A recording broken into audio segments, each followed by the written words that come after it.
میں مدینہ منورہ میں مسجد نبوی میں بیٹھا ہوا تھا، تو میرے پاس ایک مفتی صاحب کوئی بیٹھے تھے پشاور کے، تو وہاں پہ میں نے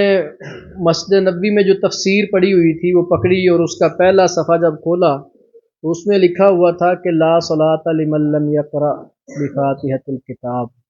اس شخص کی نماز نہیں ہوتی جو نماز میں سورۃ الفاتحہ نہ پڑھے۔ اور اس کی تفصیل میں وہ لکھا ہوا تھا، سیدنا ابو ہریرہ رضی اللہ تعالیٰ عنہ بیان کرتے ہیں، اما نقول وراء الامام، سوال کرنے والے نے پوچھا کہ جب ہم امام کے پیچھے ہوں تو کیا کریں؟ تو ابو ہریرہ رضی اللہ تعالیٰ عنہ نے فرمایا کہ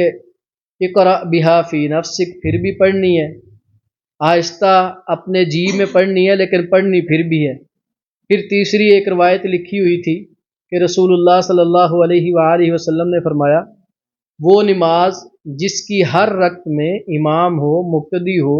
مرد ہو، عورت ہو، وہ سورۃ الفاتحہ نہیں پڑھتا، وہ نماز فہیہ خداج خداج خداج غیر تمام، وہ ناقص ہے، ناقص ہے، ناقص ہے، مکمل نہیں ہے۔ یہ ساری روایات میں نے مفتی صاحب کو دکھائیں اور کہا، مفتی صاحب ہم پاکستان میں رہتے ہیں، وہاں تو اکثر یہ کہا جاتا ہے کہ امام کے پیچھے سورۃ فاتحہ نہیں پڑھنی چاہیے، تو یہاں یہ مدینہ منورہ ہے جہاں پہ آسمان سے اللہ نے یہاں دین نازل کیا ہے، کہ ہمارے سے چند گز کے فاصلے میں رسول اللہ صلی اللہ علیہ وسلم کا مزار، آپ کا روضہ مبارک موجود ہے، تو یہاں پہ دین نازل ہوا، اس میں رسول اللہ صلی اللہ علیہ وسلم کی تعلیمات ہے، لکھا ہوا ہے کہ اس کے بغیر نماز ہے ہی نہیں۔ تو مفتی صاحب نے مجھے جواب دیا، اس نے کہا بات یہ ہے کہ حضرت صاحب یہ لوگ جو ہیں یہ پتہ نہیں شافی ہیں یا حنبلی ہیں، اس طرح کہہ کے نا، تو چونکہ ہم حنفی ہیں اس لیے ہم نہیں پڑھیں گے۔